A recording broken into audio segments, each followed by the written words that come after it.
When I was 18 years old, I still needed a small light in my room to help me sleep at night. I was afraid of the dark. It was at this time in my life that my stepmother, Clara, made a deal. She had many debts, pieces of paper that said she owed people money. She gave me away to a man to make those debts disappear. I was a payment for her problems. On the night of my wedding, my new husband and I went into the bedroom of his very large house.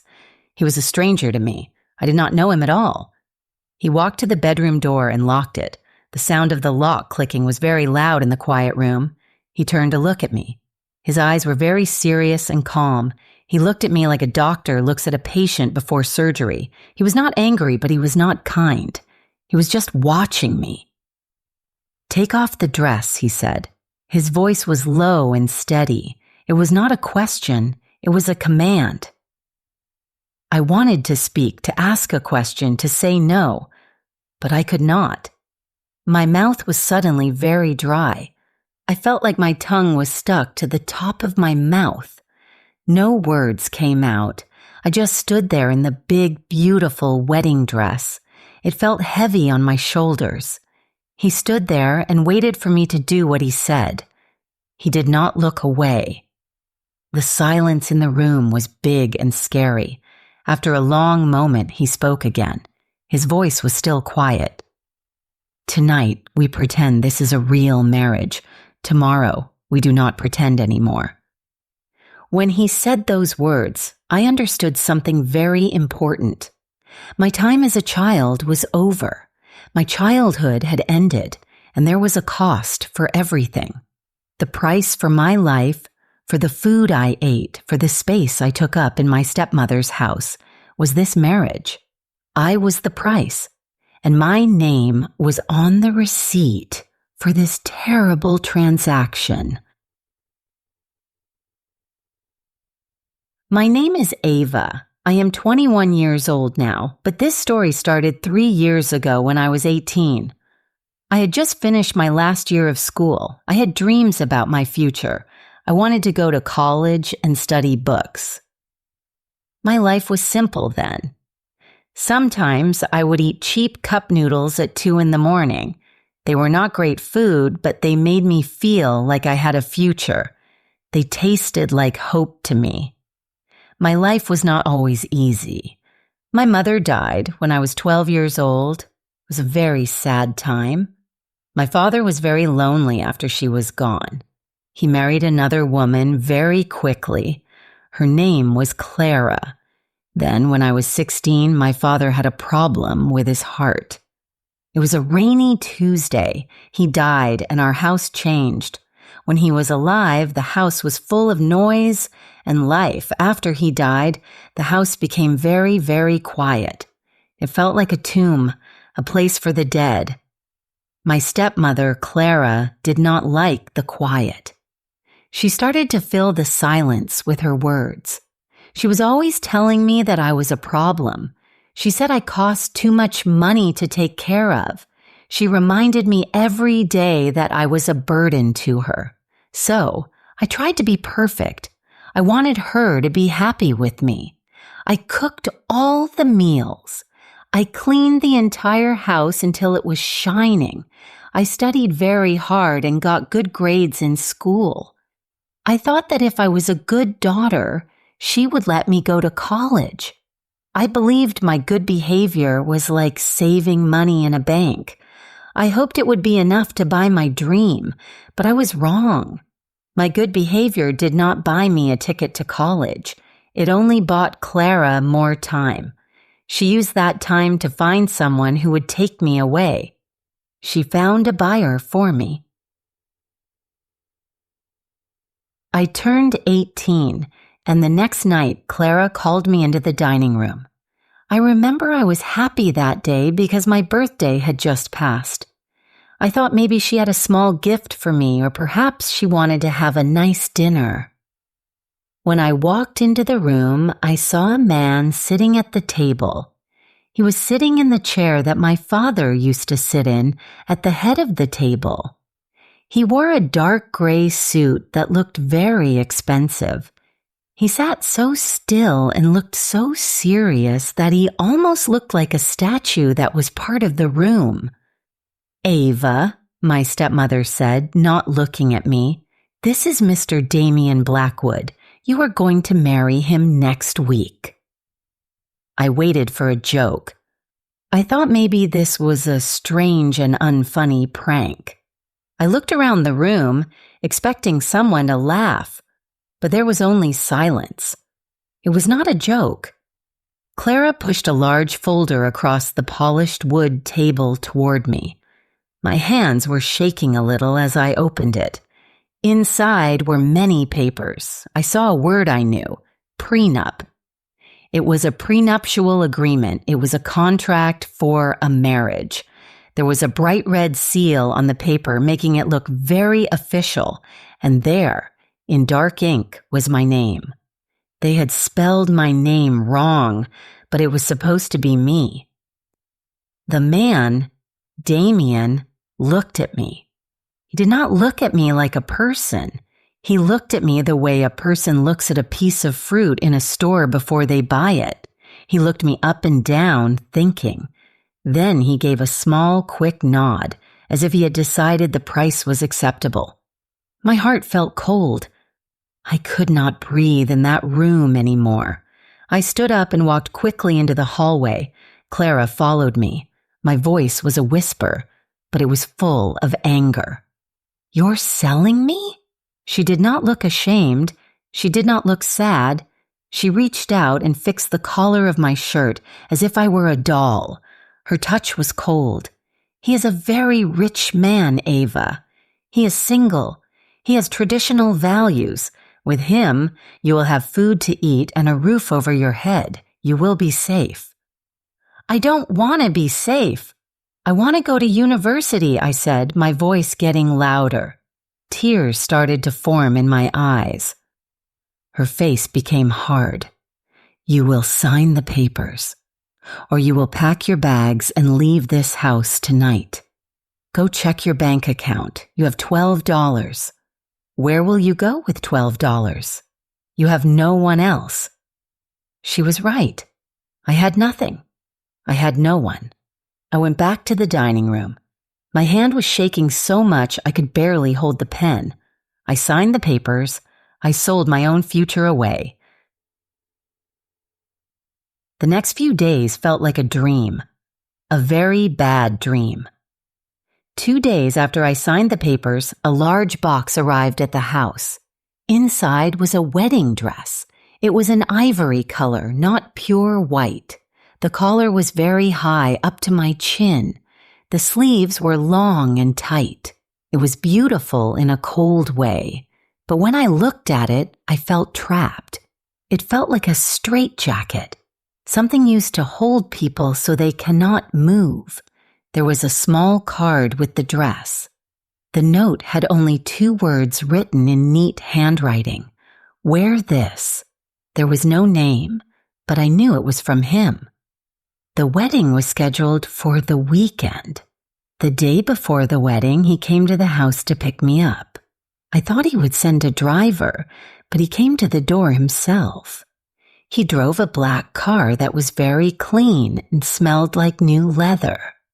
He did not speak for a long time. We drove through the city streets for about 10 blocks in complete silence. The only sound was the engine of the car. I looked out the window and watched the world go by. It felt like I was watching a movie of someone else's life. Then he spoke. His voice was calm and even. "When we are at the events, there will be cameras. People will be taking pictures. We will need to hold hands for the cameras." He paused for a moment. "You do not have to smile if it is too difficult for you." His words surprised me. It was a small, strange kindness. I found a little bit of courage. I turned to look at him. His face was focused on the road. "Why are you doing this?" I asked. "Why do you want to marry a stranger?" He did not look at me when he answered. My investors like to see stability. A married man looks stable. It is good for business. He said it like he was talking about the weather or the stock market. It was a simple fact to him.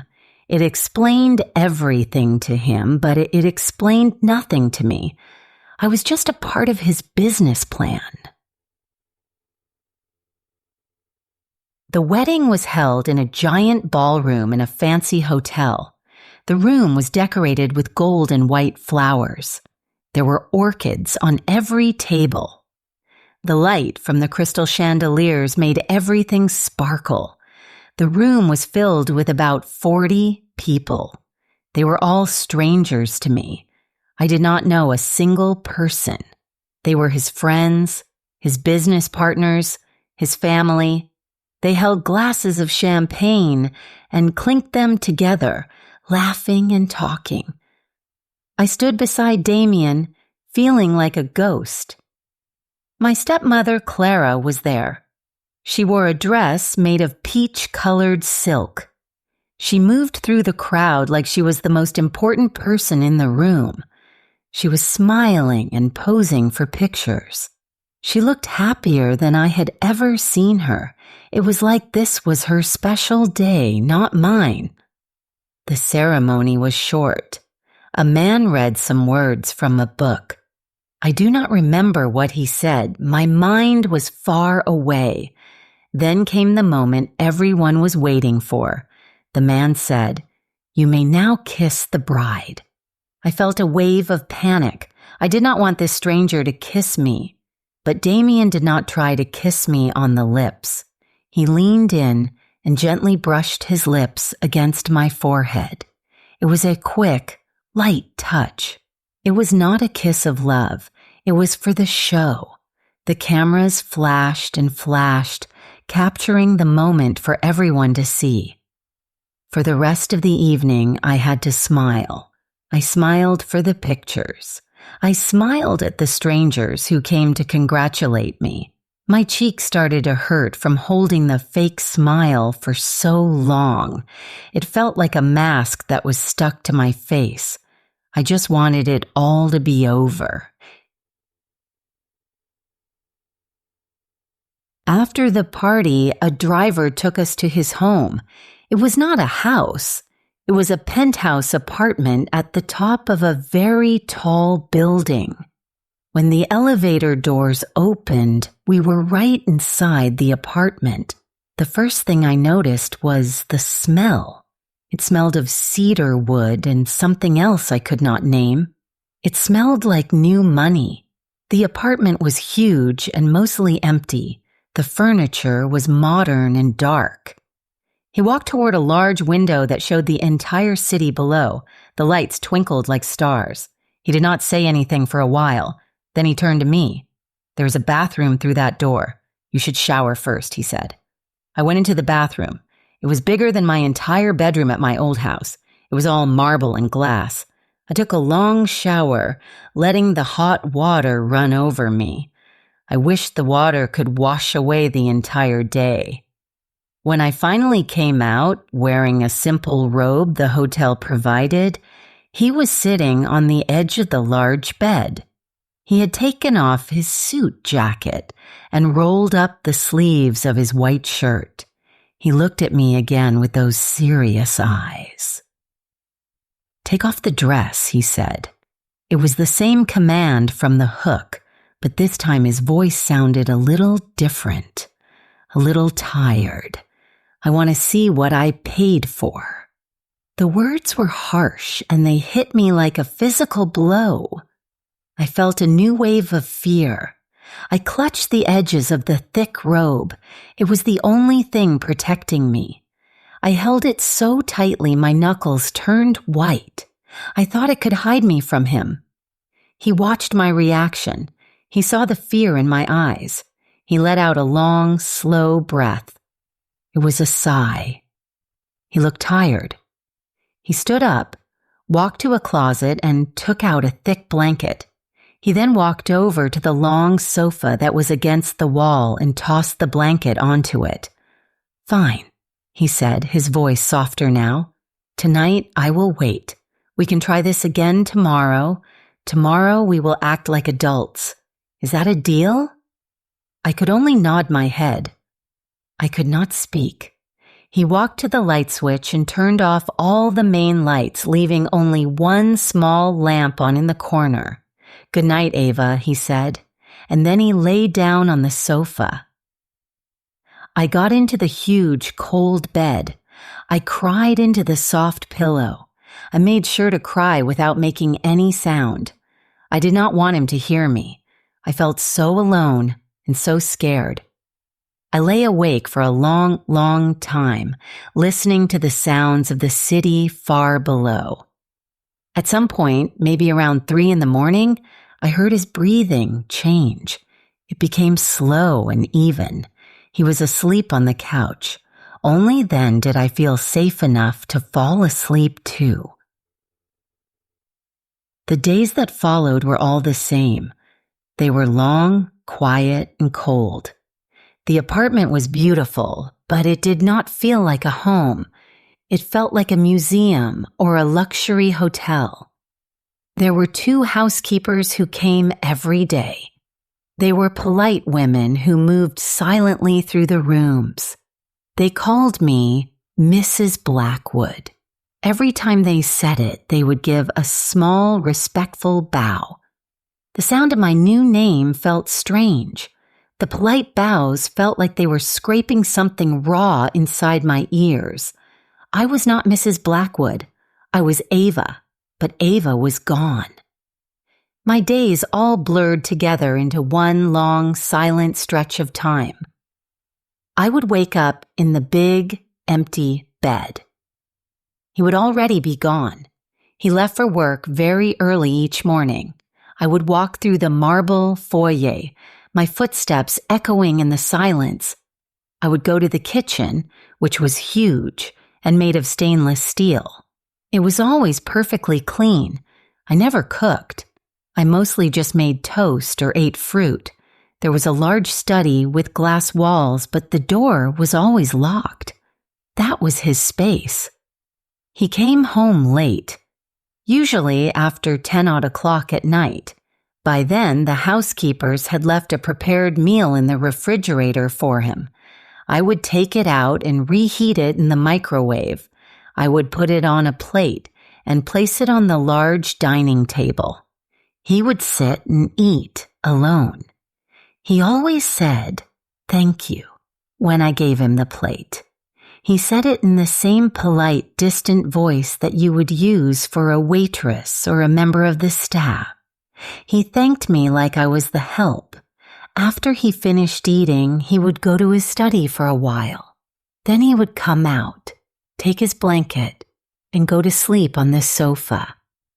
We did not talk. One morning, I found a plastic card on the kitchen counter. It was a credit card for a joint bank account. My name was on it, next to his. I looked at it for a long time. It represented a huge amount of money, more than I had ever seen. I left it on the counter for 3 days, untouched. I was afraid to use it. On the 4th day, I ran out of the few groceries I had bought with my own money. I took the card. I went to the grocery store. I only bought the things I absolutely needed: bread, milk, eggs, some vegetables. I was so nervous when I paid. I thought he would get an alert on his phone. I thought he would be angry. But when he came home that night, he never asked about it. He never mentioned the card at all. It was like the money did not matter to him. About a week into the marriage, on a Saturday, I was feeling especially lonely. I decided to do something to make the place feel a little more like a home. I found a single wine glass in one of the many kitchen cabinets. I poured myself some juice. As I was walking from the kitchen to the living room, my hand slipped. The glass fell from my fingers and shattered on the pure white tile floor. The dark red juice spread out from the broken glass. It looked like blood. It looked like a crime scene.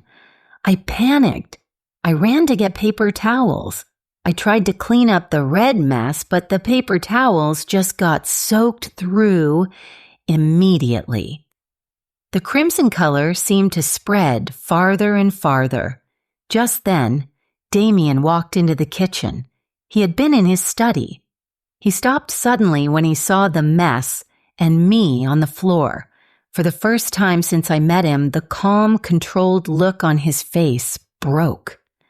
I saw a flash of something else, shock, maybe even concern. "What happened? Are you hurt?" he asked, his voice sharp. He rushed over to me. I'm sorry," I stammered. "It slipped." He looked at my hand. There was a deep cut on my palm from a piece of the broken glass. Blood was welling up from the wound and dripping onto the floor, mixing with the juice. "Why didn't you call someone?" "Why didn't you call me?" he asked, his voice tight with an emotion I couldn't identify. I looked down at the floor, ashamed.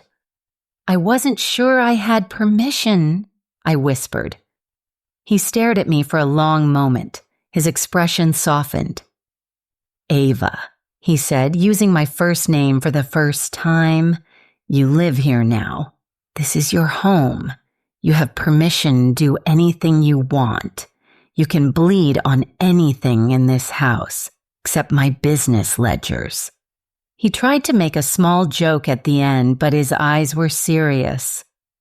He helped me up, wrapped my hand carefully in a clean kitchen towel, and said, "Come on, we need to go to the emergency room."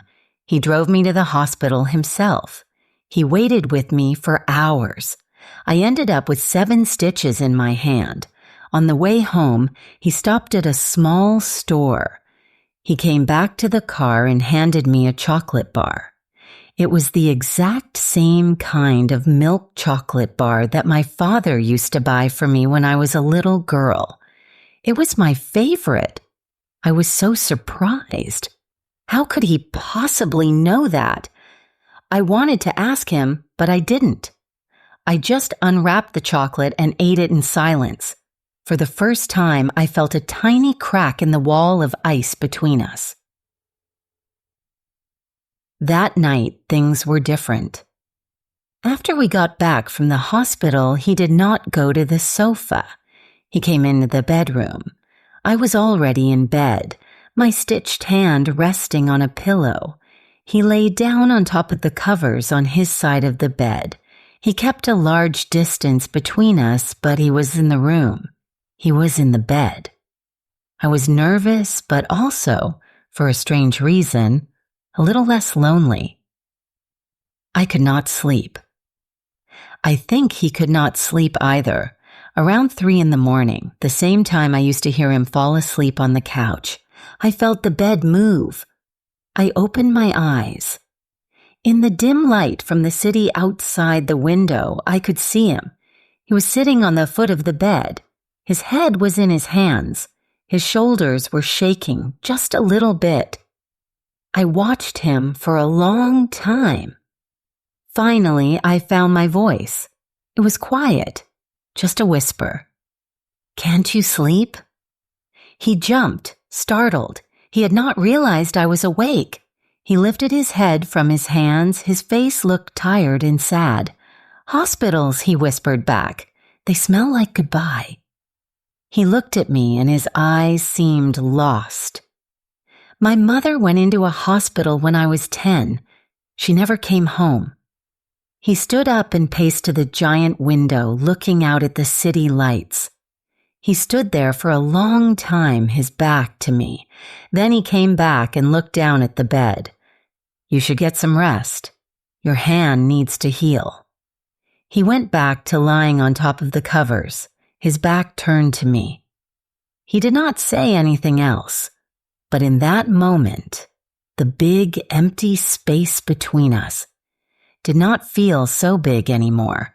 It felt like a gap that maybe could be crossed.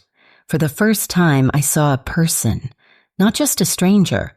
I saw a man who had also lost his mother. After the night of the hospital visit, the thick silence in the apartment started to chip away. It did not disappear all at once. It happened slowly in small pieces. The change began with simple questions. One morning, as he was getting ready for work, he paused at the kitchen door. "What do you like to eat for breakfast?" he asked. I was so surprised by the question that I didn't answer right away. "I can ask the housekeeper to buy it," he added. "I just eat toast," I said quietly. "Okay," he said, and then he left. The next day, there was a new kind of bread on the counter, a fancy kind with seeds and nuts. A few days later, I gathered my courage. When he came home that night, as I was putting his reheated dinner on the table, I asked, "What time do you usually leave for work in the morning?" He looked up at me, a flicker of surprise in his eyes. "Around 6:30, he said. "Oh," was all I said. But the next morning, I woke up at 6 and made a fresh pot of coffee. When he came out, he saw the coffee maker was on. He poured himself a cup. "Thank you," he said. This time it sounded different. It sounded more real. The biggest crack in the silence came one evening about a week later. The housekeepers had made dumplings. We were sitting at the huge dining table, but for the first time I was sitting there too, eating my own plate of dumplings while he ate his. We were eating in silence, but it was a shared silence, not an empty one. He looked across the table at me. "I sleep on the sofa so that you will feel safe," he admitted quietly. "I hear you breathing at night sometimes. When I'm on the couch, your breathing is slow and relaxed. The one night I was in the bed, you barely seemed to breathe at all. I don't want you to be afraid." His words were so unexpected, so honest. A sound escaped from me. It was a laugh. It wasn't a big laugh, just a small, surprised puff of air. But it was the first time I had laughed since I met him. The sound of it startled him. He blinked twice, as if he had never heard such a sound in this apartment before. He watched me, and a tiny, almost invisible smile touched the corners of his mouth for just a second. The ice wasn't just cracking anymore. It was beginning to melt. One evening in the early summer, a huge storm hit the city. The sky turned black and rain came down so hard it sounded like rocks hitting the windows. There was a loud clap of thunder and then everything went dark. The power was out. The entire apartment, usually so bright with lights, was plunged into blackness. The only light was the flashing of lightning outside the giant windows. I found a candle in a drawer. It was from a spa kit I had gotten as a gift in high school. I had kept it because it smelled like lavender. I lit the single candle and placed it on the coffee table in the living room. The small flame cast long, dancing shadows on the walls. Just then, the elevator door opened with a mechanical sound running on some kind of backup power. Damien stepped out. He was completely soaked from the rain. His expensive suit was dark and stuck to his body. His usually perfect hair was wet and messy. He looked tired and almost vulnerable. He looked at the dark apartment and the single candle. "Looks like we're camping tonight," he said, his voice low. We did not try to eat the fancy dinner in the fridge. Instead, we sat on the soft rug on the floor, in the small circle of light from my lavender candle. I found a pitcher of cold jasmine tea, and we shared it, drinking from regular glasses. In the flickering candlelight, he did not look like the powerful Mr. Blackwood. He just looked like a man named Damien. He started to talk. He told me about his childhood. He told me about growing up in a house that was always perfect on the outside, but full of sadness on the inside. He told me about a father who was never happy. He described how his father would drink whiskey and listen to loud symphony music. Sometimes the music would be joined by the sound of breaking glass. He told me how he would hide in his room and place orange peels in the hallway, hoping the bright, happy smell would chase away the sad ones. I listened to him talk for hours. I did not say much, but I listened to every word. When the storm finally passed and the power suddenly flickered back on, the bright lights of the apartment felt harsh and intrusive. For a long moment, neither of us moved. We just sat there on the floor, blinking in the sudden brightness. The secret, safe world the darkness and the candle had created was gone, but something new remained between us. The morning after the power outage, I woke up feeling different. The air in the apartment felt lighter. I slept a little later than usual. When I opened my eyes, I saw something on the pillow next to me. It was a book, wrapped in simple brown paper. I sat up and carefully unwrapped it. It was a paperback copy of a book I had loved as a child. It was a fantasy story about a brave girl, powerful dragons, and small boats made of folded paper that could sail on magic winds. I had not seen this book in years. My original copy was lost after my father died. I used to read it over and over again when I was a kid. It was my favorite escape. How did he know? I wondered, just like I had with the chocolate bar. Had I mentioned it at some point? I didn't think so. It felt like he could see a part of me that I kept hidden. Tucked inside the front cover of the book was a small yellow sticky note. It had just a few words written in his neat, clear handwriting. It said, "For the nightmares." D. The D was for Damien. I clutched the book to my chest. It was just a simple paperback, but it felt like the most precious gift I had ever received. It was a sign that he was listening. He was paying attention. He saw that I was not just a part of a business deal. He saw me, Ava, a girl who was scared and had nightmares. I hugged the book tightly, like it could hug me back. In the quiet of the big bedroom, I smiled a real, genuine smile.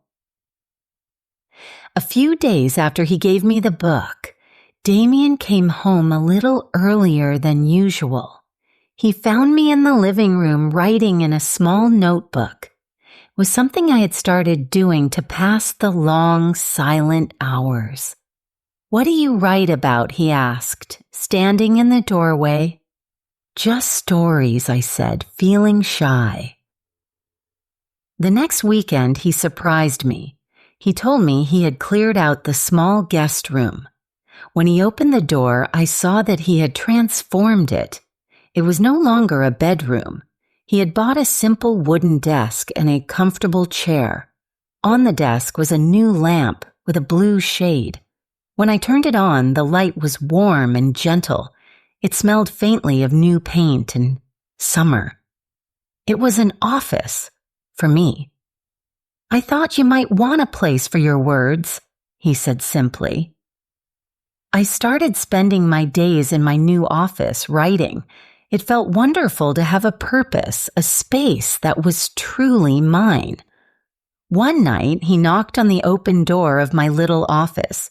He was holding a cup of tea. "Can I hear what you write?" he asked. His voice was hesitant, as if he was afraid I would say no.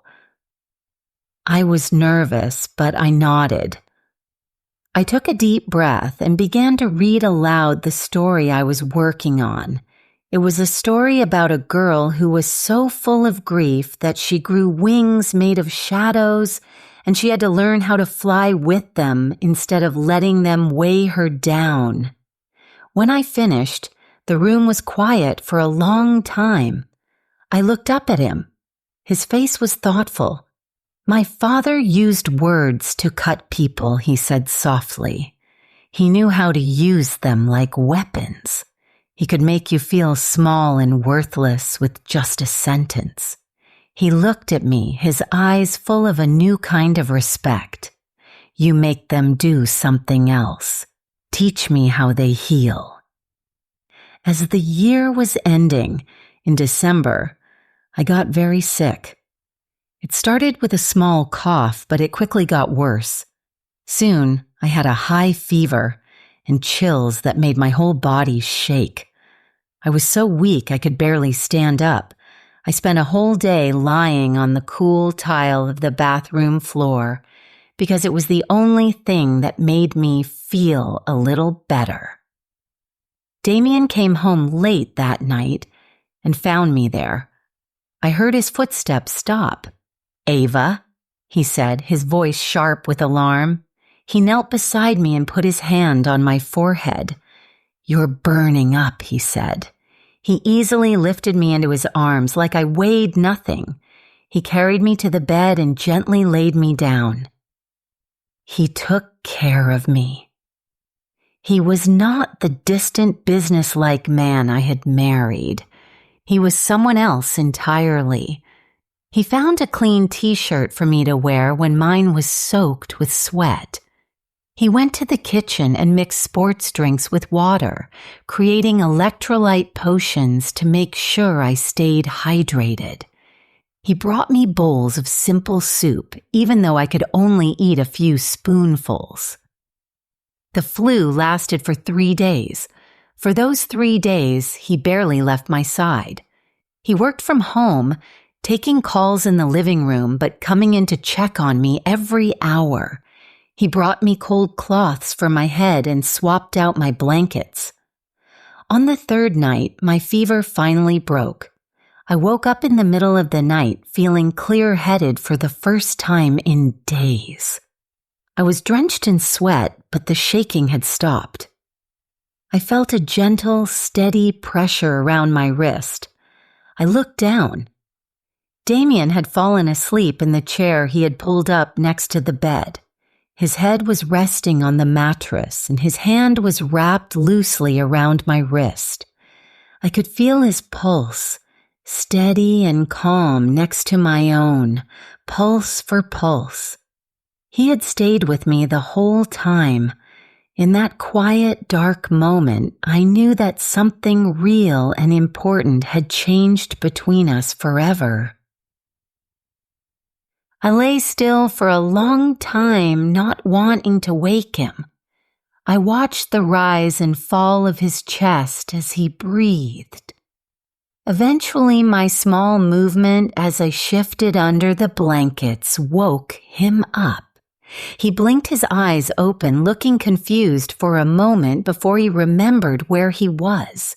He quickly pulled his hand back from my wrist, as if he had been caught doing something wrong. "Your fever is gone," he said, his voice rough with sleep. He touched my forehead again. "You feel cool." I nodded. "Thank you," I whispered, "for taking care of me." He just nodded, looking tired. He stood up and stretched, his back stiff from sleeping in the chair. The bed felt suddenly very large and empty. We were surrounded by layers of blankets and comforters from my illness. He looked at the bed, then at me. He seemed hesitant. Would it be okay if I lay down?" "Just to rest for a bit?" he asked. He was asking for my permission. I nodded again, my heart beating a little faster. He walked around to the other side of the bed and carefully slipped under the top layer of blankets. He lay on his back, staring at the ceiling. The space between us was filled with a new kind of awareness. It wasn't fear, but it was not yet comfortable. After a few minutes of silence, I felt brave. I turned on my side to face away from him. A moment later, I felt the bed shift. He moved closer, his body almost touching mine. We were lying like 2 spoons in a drawer. It was a little awkward at first. I didn't know where to put my elbow. His knee bumped against mine, but then slowly our bodies settled together. The curve of his chest fit perfectly against my back. It felt warm, It felt safe. We lay like that in the quiet darkness for a long time. Just as I was about to drift off to sleep, I heard him whisper, his voice right next to my ear. "I'm sorry, Ava," he said. "I'm so sorry for how all of this started." His apology was not for one thing. It was for everything. It was for the deal, for the coldness, for the fear he had caused me. And when he said it, his voice full of regret, I believed him. Life in the penthouse began to feel normal. It started to feel like a home. Damien and I fell into a gentle routine. We ate breakfast together. He stopped sleeping on the sofa. We talked. We were not just pretending anymore. Then, about 3 months after the wedding, my stepmother, Clara, decided to visit. She called and announced she was coming, not asking if it was a good time. She breezed into the apartment one afternoon like she owned the place. She was wearing a loud, expensive dress and too much perfume. She brought with her a cloud of fake apologies and sharp, prying questions. "Darling," she said, giving me a kiss in the air next to my cheek. "You look healthy." She looked around the large living room, her eyes taking in all the expensive furniture. Then her eyes landed on my stomach. She brought out a small tape measure from her purse, a strange and threatening object. "So, are we measuring for a baby bump yet? Still not pregnant?" she asked with a fake, tinkling laugh. I did not let her words bother me. I had changed. I was not the scared girl she had sold. I calmly sipped the tea the housekeeper had brought for us. "We're not on a timeline?" "Clara," I said, my voice steady. She laughed again, a sound like broken glass. She walked over to the closet where some new dresses Damien had bought for me were hanging. She flicked at the price tags he had forgotten to remove. "Well, you should make sure you use all these wonderful things while you can," she said, her voice full of poison. "These kinds of arrangements don't always last forever." Just then, Damien came home. He had left work early. He walked into the living room and saw Clara. The warmth that was usually on his face when he saw me vanished. It was replaced by a polite, cold mask. It was the same distant look he used to give me at the very beginning. "Clara," he said, his voice flat. What a surprise. He greeted her with such perfect cold politeness that she had nothing to grab onto. She could not find any drama. After a few minutes of awkward conversation, she left in a huff. The apartment smelled of her sour perfume long after she was gone, a mix of peach silk and disappointment. Damien opened a window to let the fresh air in. That night, after Clara's visit, neither of us could sleep. We ended up in the living room in the middle of the night. The city lights twinkled outside the big window. Damien had poured a glass of whiskey, but he hadn't touched it. The glass sat on the table, catching the light. The silence was not uncomfortable. It was thoughtful. I was the one who broke it. "Did you ever want a real marriage?" I asked quietly.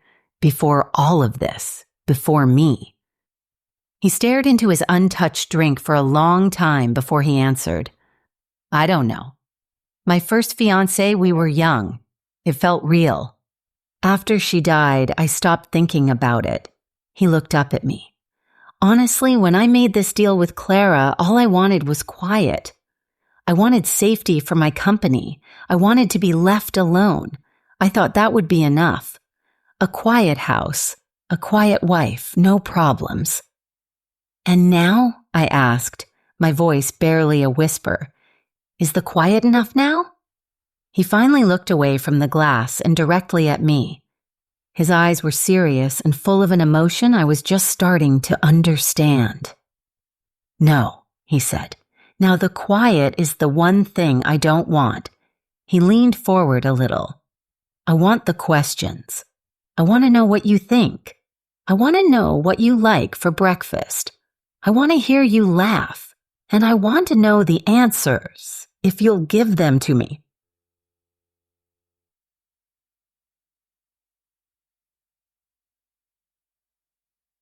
Two weeks after that late-night conversation, I found a large, white envelope on my desk in my little office. My name was typed on the front. I opened it. Inside was not just one piece of paper, but a whole packet. It was a university application. It was for the best university in the city, the one I had always dreamed of attending. I looked through the pages. All the information was already filled out. My name, my address, my grades from high school. Damien had somehow gotten all of my records, and at the end of the packet, there was a receipt. It showed that the application fee and the entire first year's tuition had been paid in full, cleared. Tucked into the application was another one of his yellow sticky notes. This one said, "Go chase the library smell, D." The library smell, the smell of old books and endless possibilities. It was the smell of my dream. Tears started to well up in my eyes. They weren't sad tears. They were tears of overwhelming joy and gratitude. I stood up and walked out to the kitchen holding the papers. I couldn't speak. I just stood there crying. Damien was in the kitchen making tea. He saw my tears. He didn't say anything or rush to comfort me. He just turned his back to me and pretended that the tea kettle needed his complete and total attention. He gave me a moment to cry, understanding that sometimes the best comfort is just quiet presence. Christmas arrived. We didn't have a big party or a fancy dinner. We ordered Chinese takeout and ate it out of the white cartons, sitting on the floor in the living room surrounded by a few simple decorations we had put up. It was peaceful. It was perfect. That night, he told me the rest of the story. He told me everything. He talked about his first fiancée, the one who had died in an accident just weeks before their wedding was supposed to happen. He told me how much his investors and business partners had been counting on that marriage to show stability. When she died, they panicked. They started to pull their money out. His father's company, the empire he was now in charge of, began to wobble. I was desperate, he said, looking at the half-eaten box of noodles in his hand. I needed to show them everything was fine. I needed a wife, and I needed one fast. He explained that his lawyers found out about my stepmother, Clara. They knew she had huge gambling debts and had been mismanaging the money my father had left. She was desperate too. It was a convenient solution, he said, his voice low. The plan was for it to be a temporary arrangement. You would be a quiet wife for a year or two. I would stabilize the company, and then we would have a quiet, civilized divorce. I would give you enough money to live comfortably. He was quiet for a moment. That was the whole plan. It was just a business deal. He looked up at me, his eyes full of the memory of a few months ago. But then you got sick, and I found you on the bathroom floor, and you cut your hand and you laughed, and temporary just stopped making any sense at all. In the new year, Damien's lawyers continued to look into Clara's finances as part of finalizing my father's estate. They found more than just debt. They found that she had forged numbers in my father's will. She had tried to steal the small inheritance he had left for me. It was a serious crime. Charges were filed. The legal process was swift. The house I grew up in, the house she had tried to kick me out of, was seized and put up for auction to pay for her crimes and debts. One afternoon, my phone rang. It was Clara. I hadn't spoken to her since her visit. I answered, and she immediately started screaming at me. She blamed me for everything. She called me ungrateful and cruel. She said I had ruined her life. I listened for a moment to the hateful words pouring through the phone. I looked across the room at Damien. He was watching me, his expression concerned. He walked over and took my free hand, holding it gently in his. I looked at her name on my phone screen. Then calmly, I pressed the button to delete her contact information. I ended the call. Her screaming voice was gone. He squeezed my hand. I squeezed back. That was the day I stopped thinking of him as Damien Blackwood. That was the day I started calling him, in my heart and out loud, just Zan. It was a name only I used for him. It was our name. Spring came and the city bloomed. I was getting ready to start university in the fall. Our life together was quiet and happy.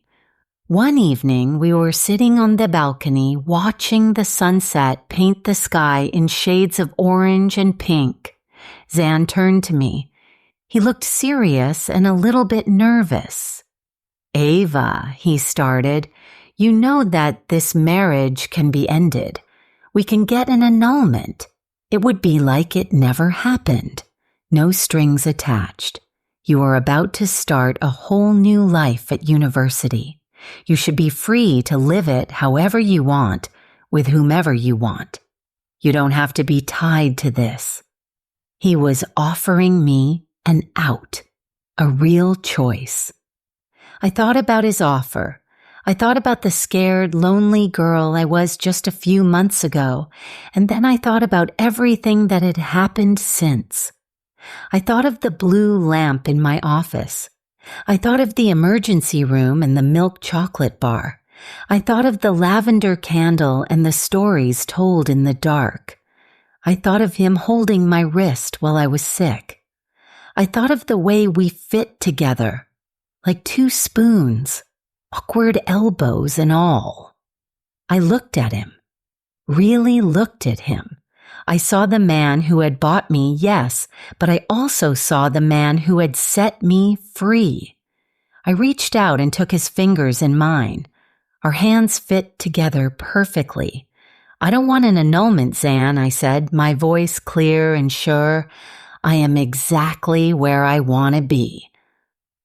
I started college last fall. I am an English major, and I also work part-time as a tutor for other students.